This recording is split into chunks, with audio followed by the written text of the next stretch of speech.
لكم فيديو جديد عن المصارعة شاينا. المصارعة دي أنا ما اعرفش انتوا عارفينها ولا لا، بس هي من ايام الدبليو دبليو اف، وكانت حاجة زي ريا ريبلي النهارده كده. حياتها مأساوية قوي وصعبة، وحتى اللي ما يعرفهاش هيتبسط بالقصة لأن تفاصيلها كتير. وصلوا الفيديو 20 لايك وتعالوا بقى اقول لكم التفاصيل. بصوا يا جماعة، شاينا كانت رياضية ما كانش في حد زيها بجد في عالم المصارعة كله. وكان أصلا طولها 180، يعني طويلة قوي. وجسمها كله عضلات ووزن 90 كيلو كده، كانت ضخمة يعني. عشان اللي تعرفوا يعني ايه 180 سنتي، زاروك مثلا 190، فاهمين زاروك أصلا طويل. وبعدين هي قلبت موازين المجال كله في وقت كانت المصارعة فيه. يعني الستات برضه بيطلعوا كده، فاهم، اكسسوارات كده ولا ديكور، ما بيطلعوش يعني عليهم ضوء ولا حاجة. وكانت كمان معروفة إنها تقدر تواجه الرجالة زي ما بتواجه الستات. وفي سنة 1997 لحد سنة 2001 سابت الشركة. بس حياتها جوه الحلبة سحرت الجمهور أوي، والناس كانوا بيقولوا دي مصارعة عظيمة فعلا، بالذات مع فريق دي إكس. على الناحية التانية كانت حياتها الشخصية صعبة. يعني رغم إن المصارعة ادت لها هدف ومعنى للحياة وكده، بس في الآخر اتغدر بيها في الناس في المجال، والموضوع كان صعب جدًا لحد ما ماتت. الموضوع بدأ إزاي بقى من الطفولة وكده. تشاينا وهي صغيرة اتولدت، أبوها كان مدمن من مخدرات وكحول وكده.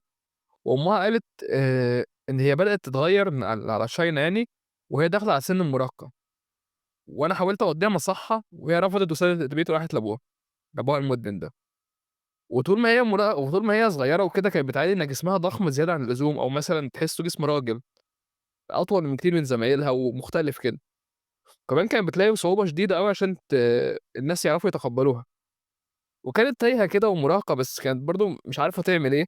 فراحت الgym ولقت نفسها هناك في الرياضة دي، ودخلت جامعة واتخرّجت سنة 92 بتخصُّص في الأدب الأسباني. ودرست لغات تانية وحاجات زي كده. بس للأسف وهي في مدرسة كوستاريكا اتعرّضت لاعتداء كامل من 2 صحابها.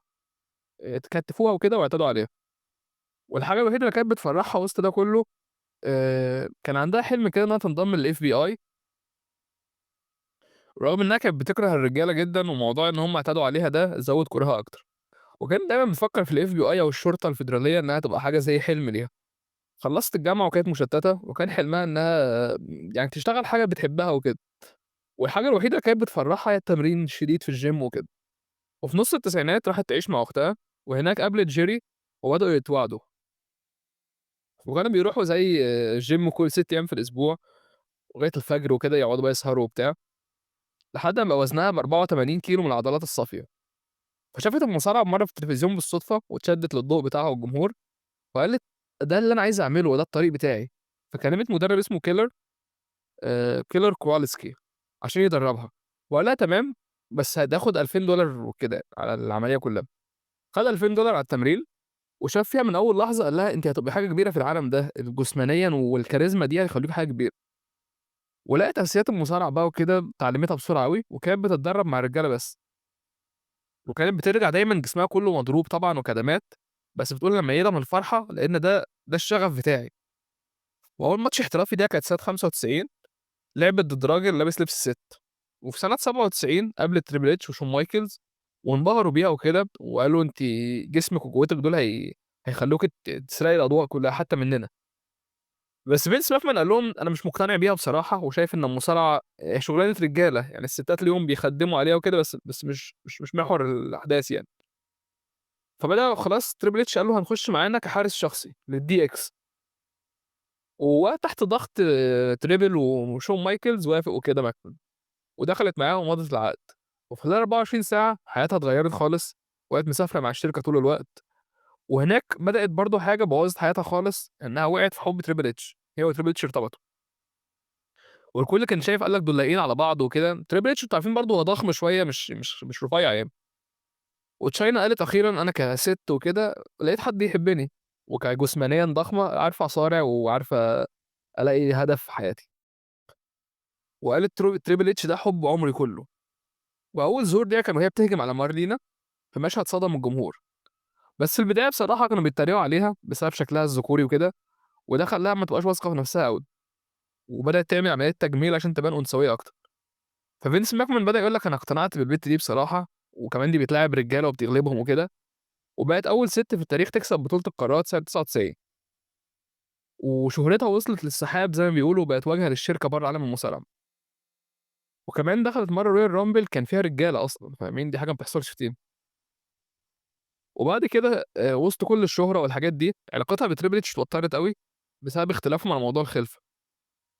وفي تمثيلية على الشاشة كده إن هو كان Triple H اتجوّز Stephanie McMahon، وطبعًا عارفين دايمًا السيناريوهات والحاجات دي بتقلب جد، فTriple H كان بيحب McMahon في السيناريو، بنت McMahon يعني Stephanie، وبعد كده التمثيل ده قلب جد وارتبط بيها في الحقيقة، فكده هو خان Chyna اللي كان متجوّزها أو مرتبط بيها يعني. فChyna لقت في يوم جواب غرامي كده من Stephanie لTriple H واتكسرت جامد وزعلت أوي، وبقت في وضع صعب كإكس لحبيبة بنت المدير يعني أو لTriple H. وبعدين عقدها خلص، الشركة قالوا لها على فكرة مش هنجدد لِك، وبعتوا لها فاكس كده أنتِ مش خلاص مش هتكمّلي معانا، واتمسحت من تاريخ الشركة خالص.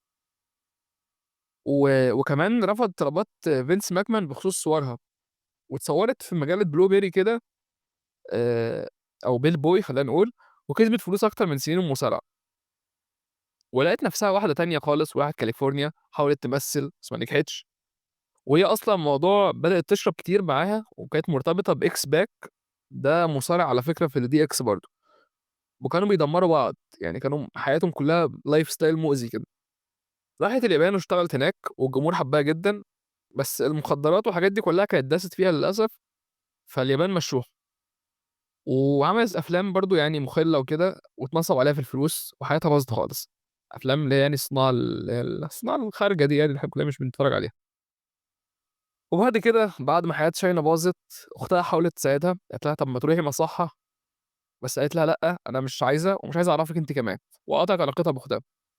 وعاشت في لاس فيجاس وبدأت تطلع في برامج وهي سكرانة وضايعة خالص، وحاولت تتعالج في برنامج اسمه مصحة المشاهير سنة 2008 بس فشلت، واشتغلت لفترة قصيّرة كده بسبب أفلامها يعني كانت في مصحة وكده، كان ليها أفلام خارجة عملتها قبل كده، فكان أي مكان بتروحه بتطرد منه. وبعد كده Triple H قال هي مش معنى إن لها صور والّا حاجة، ده يمنعها من دخول قاعة المشاهير، وراحت الTNA واليابان تاني تدرس حاجات وبدأت تشوف معاني كتير لحياتها بس مش عارفة تكمّل، بس رجعت أمريكا بسبب مشاكل وكده وما قدرتش تهزم الإدمان اللي كان فيها، لحد ما في يوم للأسف لقوها ميتة بسبب جرعة أدوية وكحول زايدة، غالبًا انتحار يعني، وماتت وحيدة بسبب الأثر اللي سابته على المصارعة، يعني ده حاجة لسه مكمّلة النهارده.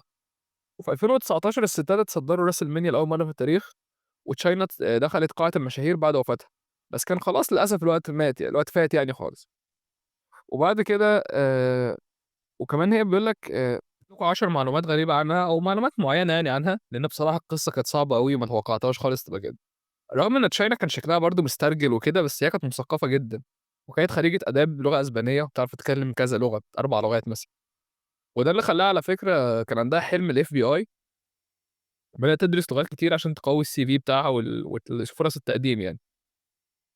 وكمان يا جماعة ديّة كان ليها شغلانات غريبة قبل الشهرة، اشتغلت حاجات مثلًا زي بياعة عربيات ومضيفة طيران، وحتى كانت بتوصّل رسايل غنائية، حاجة اسمها الsigning telegrams.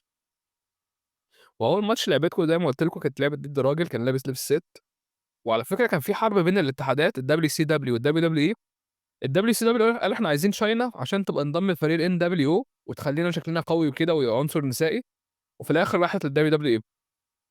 ولمّا كان الجمهور اتريق على شكلها إنها راجل وكده، عملت عملية في الفك خطيرة جدًا ومؤلمة جدًا عشان تصغّر حجم فكّها وتخلّي ملامحها أنثوية أكتر. وبعدين لمّا قُلت لكم سابت الWWE وراحت تصوّر في مجلة Playboy أو Playboy، المجلة دي على فكرة هي خدت أرباح منها أكتر من مرتبها طول 5 سنين في الWWE. وفي آخر أيامها لمّا راحت اليابان وكده، اشتغلت مدرسة إنجليزي هناك وحاولت تبدأ حياة هادية بعيد عن المخدرات وكده، وكمان غيّرت الديانة بتاعتها، في ديانة اسمها المورمونية أو الMormonism، دي ديانة كده في اليابان يعني معناها إنك بتسيطر على حياتك وتغيّر سلوكك، بس للأسف هي حياتها فشلت خالص وباظت يعني. وصّلوا الفيديو 20 لايك، أنا يا جماعة كأدهم يعني feminist عادي مع حقوق الست أصلًا، وما عنديش حتّة إن البنت تبقى لازم تكون رقيقة وإنها مش ما ينفعش تبقى مسترجلة والحاجات دي، باحس المفهوم ده أصلًا مطاط أوي وينفع يتغيّر حاجات كتير. وهي حياة واحدة ما ينفعش نعيشها بطريقة إن ده جنسه كذا، فما ينفعش يتعامل بطريقة معيّنة وكده. طبعًا أنا ما باعممش كلامي على المجتمع الغربي ده، الناس ليها قوانين تانية، بس أنا باقول لكم رأيي الشخصي يعني. أشوفكم في حلقة جديدة، مع السلامة.